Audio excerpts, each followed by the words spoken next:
waxaynu u qaybinaa xiriirka saddex qaybood. qaybta koobaad waa xiriirka uu qofku la leeyahay Ilaahay subxaanahu wa ta'ala abuuray, oo ah xiriirka ugu weyn ama xiriirka ugu muhiimsan ee qofku uu leeyahay. xiriirka nooca labaad waa xiriirka uu qofku naftiisa la leeyahay. hadday tahay inuu naftiisa uu barto naftiisa sidii uu la dhaqmi lahaa, siduu naftiisa maaragtay waxa weeye uu xiriir ula sameyn lahaa. xiriirka nooca saddexaad qofba qofku ka xiriir wanaagsan yahay ee bulshada uu ka dhaqan wanaagsan yahay ayuu ka caafimaad wanaagsan yahay oo ka stress yar yahay oo ka productivity iyo wax soo saar badan yahay qofka kelidii noolaha ah ee aan bulshada dhex gelin ee aan bulshaawi ahayn. gabadh lagu kalsoonaada ma jirto. adoo hal gabadh kaliya ku xumaysan inaad dadkii oo dhan. badanaa dadka inta wanaagsan baa badan, inta xun waa in yaro kooban. markaad bulshadaada doonayso inaad xiriir wanaagsan la samayso waa inaad dhibtoodii aad u adkaysato. halkani waa Mehal Podcast, waxaan idinla socodsiinayaa anigoo ah Bilal Mustafa. barnaamijkan waxaa suurageliyay Bilow Capital. Bilow Capital waa isku xidhaha maalgashadaha iyo loo maalgeliyaha. si aad wax badan uga ogaatid, description-ka hoose ayaad ka helaysaa ciwaanadooda amaba booqo bogowga rasmiga ah www.bilowcapital.com. marka qaarkood ma isweydiisaa sidee loo sameeyaa xiriir wanaagsan? maba tahay dadka aanan samayn karin xiriir wanaagsan, xiriir kastoo galana uu ka kala kaco. maanta waxaan isku dayi doonaa insha Allah inaynu halkan kuugu soo gudbino mehalkaasoo noqon doona mid kuu noqda haga wanaagsan ood arrinkaa kaga bogan doonto. waxaa mar kale inoo martiya tababaro sare Maxamuud Subagle Abu Cubayda, oo ah ganacsade maamule hay'ado kala duwan oo khayriya, soo maray in ka badan 25 wadan. maantana inagala hadli doona mawduuca ah sidee loo samayn karaa xiriir wanaagsan oo guuleysta, amaba sidee loo samayn karaa xiriir guuleysta. Ustaad Maxamuud, kusoo dhawow Mehal Podcast. aad iyo aad baad mahadsan tahay Bilal, iyo Mehal Podcast baa ku dhawahay. Ustaad, haddii aan barnaamijkan iska guda galno, waa maxay xiriirka wanaagsan amaba noocyadiisa? xiriirka marka la qeexayo waxa lagu qeexaa qeexitaano kala duwan, waxayna ku xiran tahay hadba cidda qeexaysa. balse qeexitaanka ugu kooban uguna macnaha ballaaran leh waxa weeyaan in xiriirka lagu qeexo waxa kaliya ee ay ku dhisan tahay nolosha ibni aadamku dhammaanteed, isla markaana ay ku horumarto. noocyada xiriirku laftigooduna waxay ku xiran tahay hadba cidda qaybinaysa. laakiin inagu maadaama ay nahay dad islaam ah waxaynu u qaybinaa xiriirka saddex qaybood. qaybta koobaad waa xiriirka uu qofku la leeyahay Ilaahay subxaanahu wa ta'ala abuuray, oo ah xiriirka ugu weyn ama xiriirka ugu muhiimsan ee qofku uu leeyahay. xiriirka nooca labaad waa xiriirka uu qofku naftiisa la leeyahay. hadday tahay inuu naftiisa uu barto naftiisa sidii uu la dhaqmi lahaa, siduu naftiisa maaragtay waxa weeye uu xiriir ula sameyn lahaa. xiriirka nooca saddexaad waa xiriirka aynu maanta madasheenan kaga hadli doono, oo ah xiriirka uu qofku bulshada inta kale uu la leeyahay iyo sidii uu u wanaajin lahaa. marka noocyada xiriirku iyo qeexitaankoodu saasay noqonayaan. mahadsanid Ustaad. waxaad noo sheegtay in uu xiriirku u qaybsamo 3 nooc. haddaba su-aasha isweydiinta mudan waxay tahay, sidee qofku u samayn karaa xiriir bulsho oo wanaagsan, amaba sidee qofku u samayn karaa xiriir bulsho oo guuleysta? waad mahadsantahay Bilal. intaynaan ka hadlin qofku sida uu u samayn karo ama sida uu abuuri karo xiriir guuleysta bulshada uu la nool yahay, waxa muhiim ah inaynu fahanno bani aadamku waxa la yiraahdaa waa madaniyun bitabcihi, yani keligii meel ma degi karo. 24 saacadood habeenkii maalintu uu ka kooban yahay. waxa weeye qofku intiisa u badan wuxuu la dhaqmayo waxa weeyaan waa bani aadam weeyaan. marka maadaama ay daruuri tahay oo qofka noloshiisa oo dhan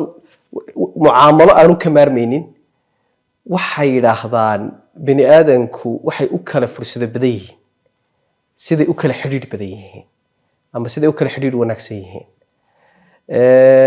de gaal iyo islaam marka aad qiimayso waxa weeyaan in badan waxay dhiirigeliyeen waxa qofku sidii uu xiriir wanaagsan uu bulshada ula nool yahay ula sameyn lahaa ilaahay subxaanahu wa tacaala iyo nabigeena maxamed ha sallallahu alayhi wasallam waxay nusuus fara badan ay ku tilmaameen iyo axaadiis fara badan nabiga alayhi salaam ku sheegay muhiimadda ay qofku ay u leedahay inuu xiriir wanaagsan uu la sameeyo dadka uu la nool yahay waxaa jirta diraasad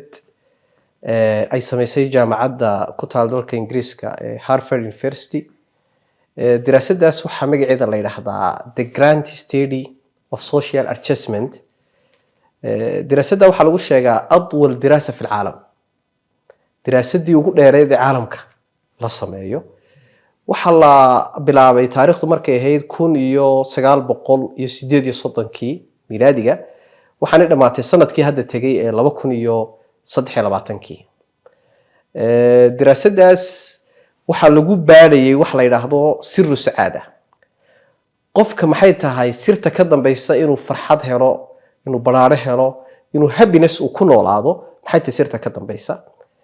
waxay daraasadaas ay ku qiimeeyeen 724 qof oo ka kooban noocyada kala duwan ee bulshada haday tahay dhakhaatiir ganacsato siyaasiyiin waxaanay dadka qiimeynayeen laga soo bilaabo markay qaan gaadhaan ilaa intay ka dhimanayaan ay dabagal iyo qiimeyn ku sameeyeen wadamo kala duwan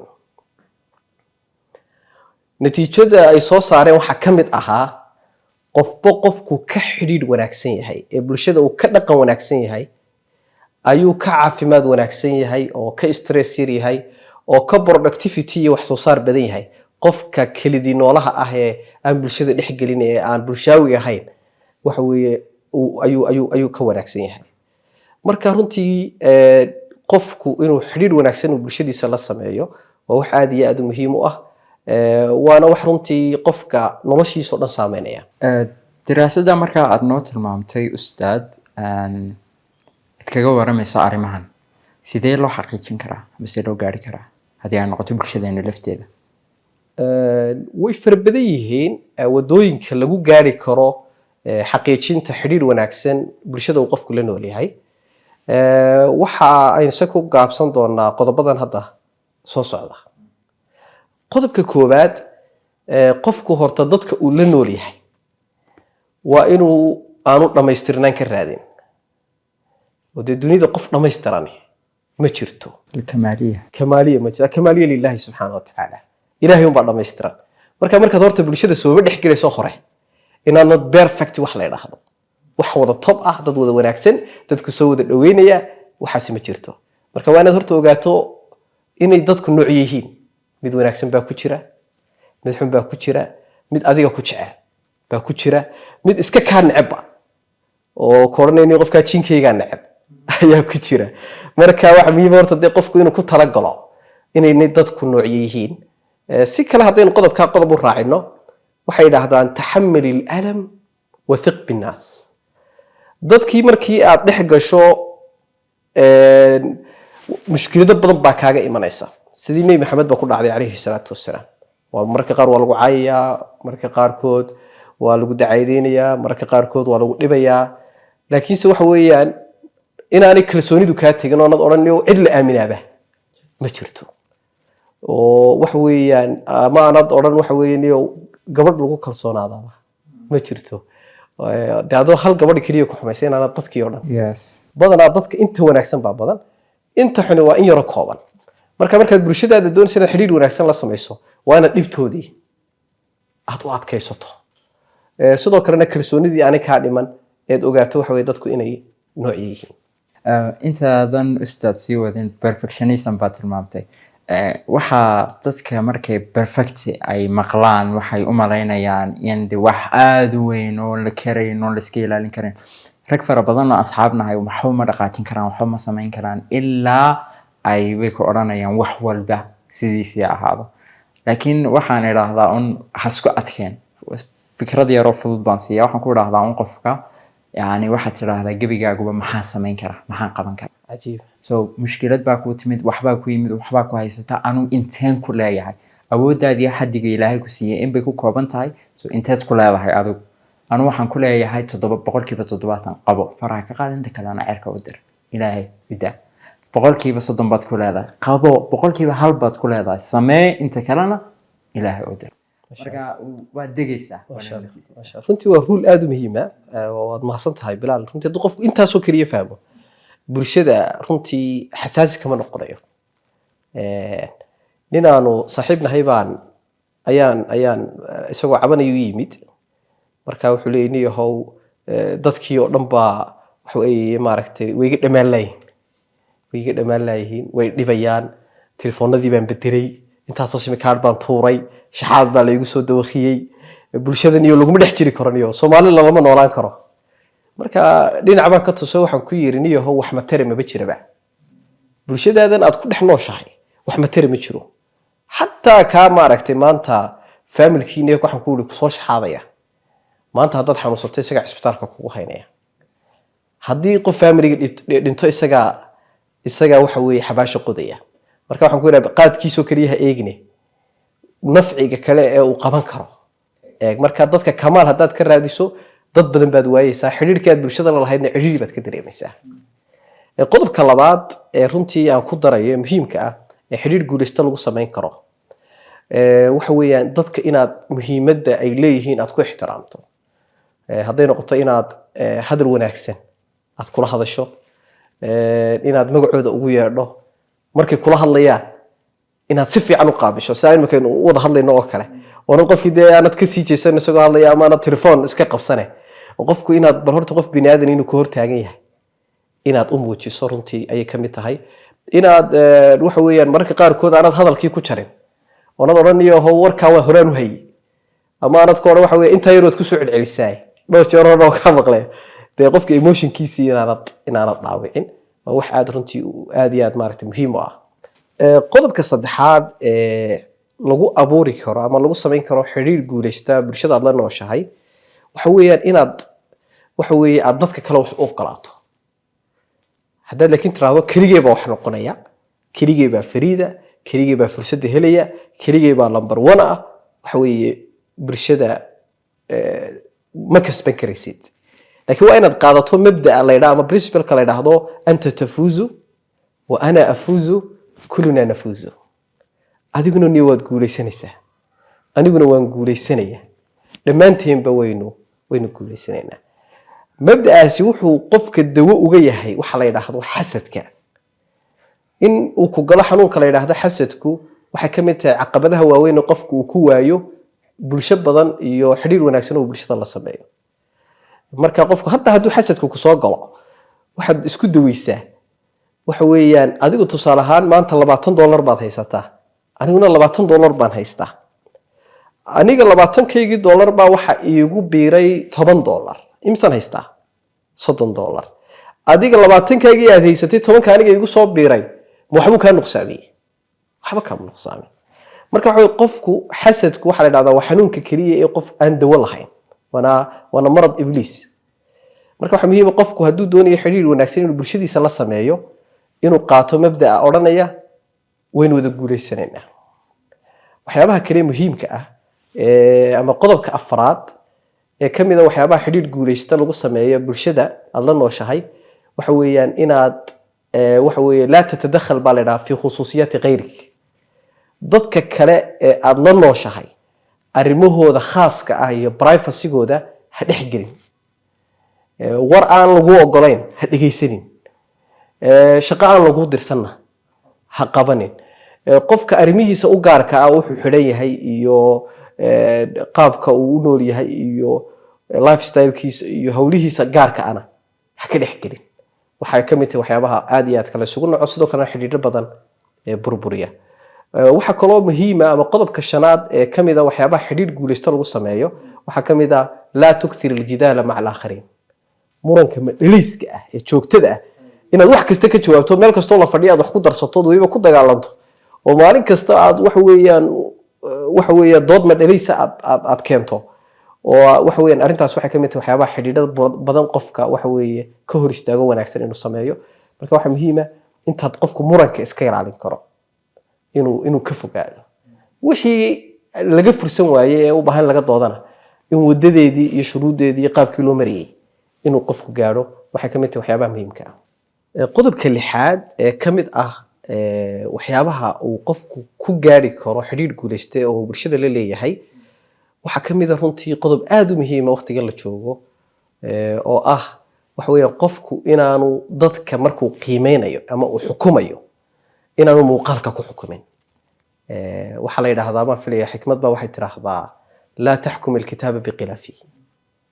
don't judge the book by his cover. kafarka waxba ha ku xukumin. marka waxa weeyaan haddaad doonayso xidhiidh wanaagsan inaad bulshadaada la yeelato marka koobaad aad xukumayso markaba ha eegin qofka shakliga iyo xaaladiisa iyo marka qaarkood waxaa jira sida nabigu sheegay calayhi salaatu wasalaam ruba ashcasa aqbar. waxaa jira nin board leh oo duruufaysan oo basaasaysan oo albaabada qaarkood markuu qaraaco la soo celinayo laakiin low aqsama cala allahi la abara. subxaan allah, hadduu ilaahay ku dhaarto ilaahay dhaartiisa waa aqbalaya subxaana watacaala. marka qaarkood waxaa laga yaabaa qof aad is leedahay qofkani maraha noloshu ka dhacsan yahay amaba waa uu kaa hooseeya inuu ilaahayba kaaga dhowyiyo subxaana watacaala. runtii safaradan badan ee aan bilaalow galo waxyaabaha cajiibkeen ka bartay waxaa ka mid ah inaan horta dadka ku degdegin. safarkaygii ugu dambeeyey hadda aan Yurub ku tegey ayaa gabadh Soomaaliyeed baanu bas wada raacnay. inantaas markii koobaad isheedu ku dhacday waxa labiskeeda ay u labisan tahay sida maaragtay Hollywoodka, yani waa isla fahanaa filaya, yani haddii muuqaal ahaan subxaan allah dee waa haddaan islaam muuqaal keliya ku xukun ma hawl yara. laakiin inantii waan wada hadalnay, waa iswaraysanay, arrimo cajiib ayaga soo baxay. waxay ii sheegtay inantaasi in ay maalin kasta juz qur'aan ay akhrido. waxay ii sheegtay 4 agoona oo Soomaaliya jooga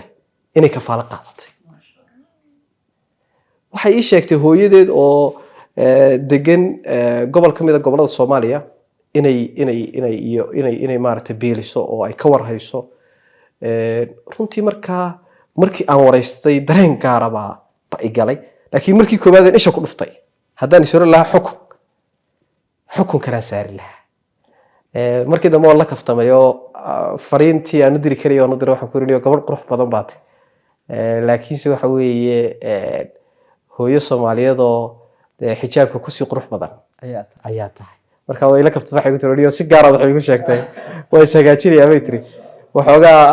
quruxdayadii baa ragga laga qariyay. way la kaftay quruxdayadii baa ragga waxoogaa waxay in yar bay sira weyday. laakiin yani waxa ugu jeeda qofku kafar waxba lagu xukumi karo. kafarku waxba lagu waxana ka mid tahay waxyaabaha qofka xiriirka wanaagsan ee bulshada qofku leeyahay burburiya bay ka mid tahay. marka inaan xukunka lagu degdegina waa wax wanaagsan runtii. waxyaabaha kale ee ama qodobka 8aad xiriir wanaagsan oo guuleysta bulshada aad la nooshahay aad ku abuuri karto waxa weeye waxa ka mid ah inaanad iska ilaaliso waxa weeye 2 sifo cajiib ah. inaad qab aad yeelato oo kibir ah, waliba qab kaliya ma inaad isku yar aragto waxoogaa inaad dadka aad ka yara sarreyso, aad dadka iska yara weyneyso. dad badan baad ku waayeysaa iyo xiriir badan oo aad bulshadaada alla leedahay. waxaa kaloo ka mid ah al-ananiya, inaad qof kasta u mana sheegato anaa waxaa ku taray maxaad haysatay. waxa weeye yani inaad qofkii wixii aad u qabatay wanaagsanaa aad mar kasta aad ugu mana sheegato xasuusiso. waxay ka mid tahay waxyaabo dadku ay kugu nacayaan runtii bay ka mid tahay oo sifo wanaagsanna maaha runtii. qodobka 9aad qofku uu xiriir wanaagsan oo guuleysta uu bulshadiisa uu u samayn karo waxa weeyaan inuu rajo abuur noqdo oo aad mar kasta aanad yabaal ka sheekeen iyo wax kala kacay iyo waxaan suurto galay iyo wax maaragtay yani. laakiin waa inaad mar kasta aad qofka dadka intaad la joogto aad dhiiri geliso waxyaabaha mawaahibta iyo talentiga ay leeyihiin aad u sheegto. ka u baahan in la garab istaago aad garab istaagto, ka u baahan in la caawiyo aad caawiso, aad gacan furnaato iyada laftigeeda. haddaad gacan adag tahay dad badan iyo xiriir wanaagsan oo badan ma samayn kartid. nin bakhiil waxa weeye waa dhabcaan.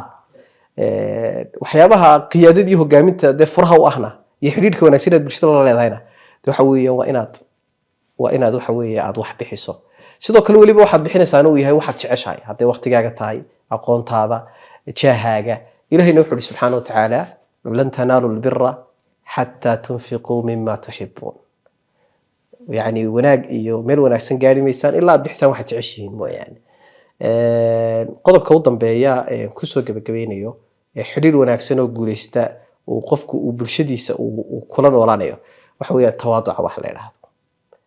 qofka inaad bulshadaada isaga dhex jirto oo aanad waxa weeye aanad isqaad qaadin ama aanad waxaanad ahayn aanad iska dhigin laakiin waxa weeyaan dadkaagana isaga dhex jir waxa weeye markaas ilaahayna kor ku qaadaya subxaanahu wa ta'ala marka ka yar ma sidiis intuu fahmayo kula macaamil ka weyn intuu fahmayo kula macaamil ka madaxda ana intuu fahmayo kula macaamil ka majaha intuu fahmayo kula macaamil ustaad aad baad ugu mahadsan tahay sida quruxda badan ee qodobada u soo tirisay waxaan rajaynayaa qof kasta haddii qodobada dib ugu noqdo in uu insha Allah ka curan doono haddii aynu barnaamijkeena iskaga sii socono amaba aynu hoos ugu yara daadegno qofku sidoo xiriir guuleysta uga dhex samayn karaa goobtiisa shaqada waana halka ay u dhimatay ma sha Allah aad baad maasantay Bilaal runtii su'aashaas waa su'aal muhiim ah qofku meelaha waqtigiisa ugu muhiimsan ku qaato waxa kamid ah goobta uu ka shaqeynayo marka goobta uu ka shaqeynayo laba mid bay noqonaysaa inuu dadka uu la shaqeynayo uu xiriir wanaagsan kula shaqeeyo oo kula noolaado amaba in xiriirka uu dadka uu la shaqeynayo xiriir xun uu noqdo oo ay dadka iswada nacaan ay dadka iswada karahsadaan marka qodobada ugu muhiimsan qofku uu xiriir guuleysta uu environmentiga shaqadiisa uu uga sameyn karo waxa kamid ah kow qofku inuu la wadaago dadka ay wada shaqeynayaan marka ay faraxsan yihiin iyo markay murugaysan yihiin labadaba inaanu kelidii noole aanu noqon ama nin keligii isku filan laakiin inuu ogaado bini'aadamku inay isku baahan yihiin oo qof keligii isbixinayaaba aanu jirin marka dadkan ay wada shaqeynayaan qof kamid ah maalinta uu aroos leeyahay ama uu xaflad uu leeyahay waa inuu farxadii la qaybsado si isagana maalintiisii waxa weeye loo garab istaago maalinta musiibo ama geeri dhacdo oo qof faham waxa weeyaan dadkii ay wada shaqeynayeen kamid ay ku dhacdana inaanu aanu iska seexanay laakiin uu aaskii iyo murugadii iyo inuu la wadaago oo tacsidii uu qayb ka noqdo oo qofka uu tasliye laab qaboojin u sameeyo inay runtii ay muhiim tahay qodobka labaad ee muhiimka ah waxa weeyaan qofku marka uu goobta shaqada uu ku jiro meelaha u badan xiriirku ka xumaado waxa kamid ah qofkan inuu isiraahdo dadka kale la tartan dadka la shaqeynaya laakiin waxa ka muhiimsan qofku inuu naftiisa la tartamo haddii uu xirfad baranayo iyo hadduu dadaalayo masab kala gaarayo iyo ciduu eriyanayo inaanay noqon dadkii wada shaqeeyaan laakiin inuu naftiisa eriyado oo cidda tartanka runtaa uu kula jiraa inay naftiisa noqoto arrimaha kale muhiimka waxa kamid ah inaanu qofkaasi aanu noqon qof namiimiye ah ama qof warka u kala qaada shaqaalaha iyo madaxda dadka qaarkood baa waxa ay weaknesskooda ku kabaan iyo ciladahooga in ay intay xogta qaadaan oo shaqaalaha wareystaan in deetana uu iska gado iska iibiyo booskii ama qofkii maaragtay managerka ahaa managerkiina waxa weeyaan uu xogtii uu shaqaalaha dib ugu soo celiyo waxa kamid tahay taasina waxyaabahaas aad iyo aad kale isugu nacbay kamid tahay marka qofku inaanu dadka shaqaalihii iyo maamulkii aanu wax u kala qaadin waxyaabaha kale xiriir wanaagsan lagu sameyn karo waxa kamid ah inaad noqoto qof furfuran Soomaalida waxa waji furan baa la galaya yani qof yani waa inaad noqoto qof dhoola cadeynaya aroortii markuu soo galo oo qoslaya oo yani farxad muujinaya laakiin aroor kasta dad calool istaaga soo gasho oo moodaysa in lagu soo dilay ama caradii guriga ka soo raacday oo xaaskii islaantii wax way aad isku soo xaraaqdeen aad shaqadii la timaado oo mashaakishaadii gaarka shaqada la timaado oo dadkii kale farxadoodii kaga ciyaarto waxay noqonaysaa waxyaabaha xiriirkii aad burburinaya bay qayb ka noqonaysaa waxyaabaha kale xiriir guuleysta lagu sameyn karo waxa kamid ah ismax lahum bitaraqi dadka wada shaqeysaan wax u ogolow mararka qaarkood hatta masab hadii la soo xayisiyo mararka qaarkood adigu hadaan maraasibka inaad qof ka dhisto qofka wixii ka dhina aad ku hagaajiso oo tababarto oo caawiso waxa kamid tahay waxa weeyaan hogaamintana way kamid tahay sidoo kale waxa kamid tahay waxyaabaha la isku jeclaado sidoo kale waxa kamid tahay waxyaabaha xiriir wanaagsan oo guuleysta lagu sameeyo waxyaabaha kale waxa kamid ah bi'ada shaqada xiriirka wanaagsan lagu sameeyo waxa kamid ah inaad fariiq camal team work in maaragtay aad qayb ka noqoto oo marmar waxaa jirta qof dadka wada shaqeynaya kamid ah baa arrin baa ku imanaysa ama xaalad gaar ah ku imanaysa inaad asxaabtii kale aad campaign u gasho oo qofkaas sidii loo xalin lahaa kiiskiisa ee farxadiisa qayb looga noqon lahaa la odhay ninkii hebel baa maanta hawshaasi haysataa de inaga u cida arbi waayaynu ka habayno waa inaad maaragtay tiraado markaad waxay kamid tahay la isku jeclaado ugu dambeyntii bi'ada shaqadu maadaama ay muhiim tahay waxa weeye waxyaabaha aadka muhiimka u ah waxa kamid ah inaad aanad xaasid noqon oo maalinta qof kamid uu dalaco dad aroortii aad muddo soo gasho ka war ya laakiin waa inaad xaneyso oo hambaliyeyso oo ogaato de qof kastaba ilaahay wuxuu u qoray inuu helayo ilaahayna subxaanahu wa ta'aala quraankiisa wuxuu ku yiri ma yaftahu Allahu lin-nas min rahmatin fala mumsika laha wama yumsik fala mursila lahu min ba'dihi wixii ilaahay adoomihiisa uu siiyo oo naxariis iyo fursad iyo khayr iyo jaanisa cid ka celin kartaa ma jirto laakiin wama yumsik wixii ilaahay ku dhago fala mursila lahu min ba'dihi ilaahay gadaashiisa cid sugu dhawaan karto wixii ilaahay handaraaba ma jirto marka inaanad ogaato sida nabigu sheegay عليه الصلاة والسلام واعلم أن الأمة لو اجتمعت على أن ينفعوك بشيء لم ينفعوك إلا بشيء قد كتبه الله لك واحد وقتها النبي يقول هذي أمة دورنا سوكاتي ماضين وحكو تران وحبكم أنتري كلام إلهي وحقوق ريما يعني هذي سوكاي ماضان إنه كحاسدان أما يكون دباتين وحي إلهي حقوق رينا كوما دباتين كلام إلهي وحقوق ريما يعني سبحانه وتعالى مركارت قفك يقين وصاص آمنه وقادنا in cid waxa weeyaan wixii ilaahay ugu talagalay ka qaadi kartaa inaan jirin waxaan aaminsanahay hadii inta qofku uu aamino inuu xiriir wanaagsan iyo jacayl wanaagsan oo kula noolaanayo dadka wada shaqeynaya hal tajribaan anu ku darayaa arinkaaga oo maxaa wanaajin kara basa aynu sheegayno ku jeclaysiin kara cid la shaqeynayso waxaan sameyn jiray muddo aan la shaqeynayay qolo waxaan sameyn jiray subaxii marka soo galo oo wada salaam jiray saddex dabaq way ka koobnayd dabaq ugu hooseysan ka soo bilaabi jiray salaamu calaykum hebel salaamu calaykum salaamu calaykum salaamu calaykum ilaa aan wada salaamo xafiiskayga maan gali jiray waxyaalahan dareemay waxaa kamid ah dhammaantood way wada iska faraxsanaan jireen bal iskaba dhaafe anaa faraxsanaan jiray markaasaan xasuustay xadiidkii nabiga awalaa adullukum calaa shayin idaa facaltumuuhu taxaababtum afshu salaam bayna ma sha Allah so assalaamu calaykum kaliya wax weyn xataa kulama aha iska basiid laakiin فعند الله أكبر هل qodob baan jecelahay inaan ku daro qodobkii hore oo runtii dadku markay wada shaqeynayaan waxyaabaha badana keenay in xiriirku burburo waxa kamid ah de qofkii markaad wada shaqeysaan waa isdhex galeysaan waxa laga yaabaa marka qaar kood sir isagu leeyahay inuu kugu aamino marka qofka hadii de sirtii uu adiga ku dhiibtay aad faafiso oo aad banaanka geyso iyadoo waxa kamid ah waxyaabaha xiriirkii cilaaqaadka shaqada burburinay marka waxa muhiim ah qofku meeshu ka shaqeeyo intuu ka shaqeynayay markuu ka taga laba kadib labadaba inuu xogtaas uu ilaaliyo oo waxa aad muhiim u ah ustaad hadaba cilaaqaad hadaynu ka hadlaynay xiriirada maanta ugu wanaagsan ay dadku raadiyaan waa saaxiibtinimada saaxiibkay saaxiibaday hadaba dadkeenu waxay fahmi laayeen ama aan marka qaarkood arkaa isfaham waa inuu ka dhaxmaro saaxiibka maxaad hadaba saaxiibka waa maxay xuduudaha u dhaxaysa waa maxay halka aadan dhaafi karin maxaad mushaarakeyn kartaan waa maxay saaxiib Bilal saaxiibtinimadu runtii waa xiriir kamid ah xiriirada ugu wanaagsan runtii waana xiriir yani xamaasad wanaagsan leh marka qaar kood baa saaxiibkaagu walaalkaaba uu kaaga dhawaanaya xaqiiqatan laakiin waxa wanaagsan si saaxiibtinimadu u daayinto oo u wanaagsanaato inaad saaxiibka waxna wada yeelataan waxna kala yeelataan yani waa inuu border jiro waa inuu jiro red lines meelo casaara oo de karaamadii iyo sharaftii labada qof waxa weeyaan kala dhowrayso oo kala ilaalinaysa waa inay jirto marka waa in wax privacy oo qof kasta u gaarina uu jiro wax idimideeyo oo aad isku jeclaataana waa inuu jiro sidoo kalena waxa weeye wax wanaagsan in saraaxa iyo warcad ay saaxiibadu ku wada shaqeeyaan oo marka qaar naftooda ay ku tababaraan sidii haa u oran karaan inay mayana u oran karaan marka qaar inay waxna diidi karaan waxna doodi karaan laakiin haddii la isku nacamleeyo oo sacab beena maalin kasta la isku qaraaco taas saaxiibtinimada saxda maaha marka waxaan filayaa inaha haddii la sameeyo inay daa'imi karto saaxiibtinimadaas guntiga gabagabadii baynu soo gaarnay barnaamijkeena ustaad su-aasha ugu dambaysan raba inaan ku weydiiyo waxa weeyaan su-aasha iskaabulada maasha allah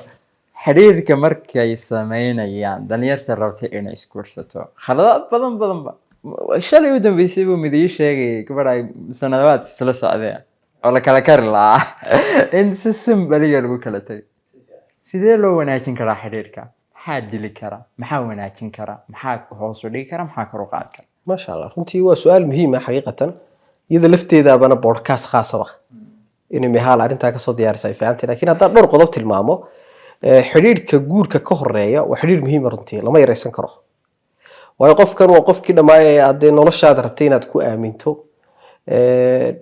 waana mushkilad runtii in dee lagu dhammaystiro waxa la yidhaahdo waan ku arkay waan ku caashiqay oo inaga badanaa qofku wuxuu iskaga dakramayaa ama uu waxa weeye qof wuxuu iska waxa weeye si degdeg iskaga gelayaa laakiin se waxa muhiim ah qofka inay u caddahay horta ujeedada uu xidhiidhka u sameynayo waa inuu waay isweydiiyo sababta aan maanta xidhiidh u sameynaya maxay tahay laba waa inuu isweydiiyo waxa weeyaan wa-ayo qofka aan xidhiidhka la sameynayo waa inuu humaag jiro waa inay tasawar wax la ydhaha waa in qof waa inaad tiraahdo haddaad gabar tahay waxaan rabaa nin sifaadka noocaasa leh 1 2 3 haddaad nin tahayna waa inaad tiraa waxaan u baahanahay maxay gabar tilmaamaha noocaasa leh oo dee aanad shalmad raac noqon de haddaad nin tahay oonad gabadh kasta haddaad iskala hadasho dee hadafkii baa lumaya haddaad inan tahay oo nin kasta aad ka hadashiiso oo tiraahdo kunna waa laga hadashiiyaa midna waa laga raacaa dee marka dambe waad iswaayi doontaa adoo israadinayaad arki doontaa laakiin waa inaad marka horeba inaanad nin oo dhan la hadal ama waa inaanad gabadh oo dhan aanad la hadale waa inay ku cadday qofkaad horta raadinayso taasi waa qodob muhiim ah laba inaanad qofkan aanad waqti badan la sheekaysan 24 saacadood haddii aad 8 saacadood ka mid aad taahdo oo aad waqtigaagii dhamma aad lumiso xataa qofkan kale nolosha la wadaagaysa wuxuu ku arkayaa qof tabira camalaba laakiin waa inay inta aad waqtigaaga qofkan aad siinaysaa in macquul oo kaa go'i karta ay ahaato sidoo kalena waa in xuduudda sharciga la ilaaliyo hadii qofkin xuduudii uu ilaaliyo waxa weeyaan maaragtay oo qof waxaad arkaysaa qofka odhanaya 3 sanaan gabadha la sheekaysanay dee way adag tahay runtii yani wixii laga hadlayay waa dhamaaday marka waxa weeye qofkan in dan laga wada hadlo oo waxaan anu badanaa dhalinyarta ku idhahdaa niyo in maanta la isjeclaado waxa ka wanaagsan baan ku dhahay in la isfahmo fahankaa qaaliya so qolooyinka cuntooyinka xayisiya waxay dhahaan sirtu waa dhadhanka marka xidhiidhka guurka ka horeeyana sirtu waa isfahanka marka inaad qofkana horta aad isfahmi karaysaan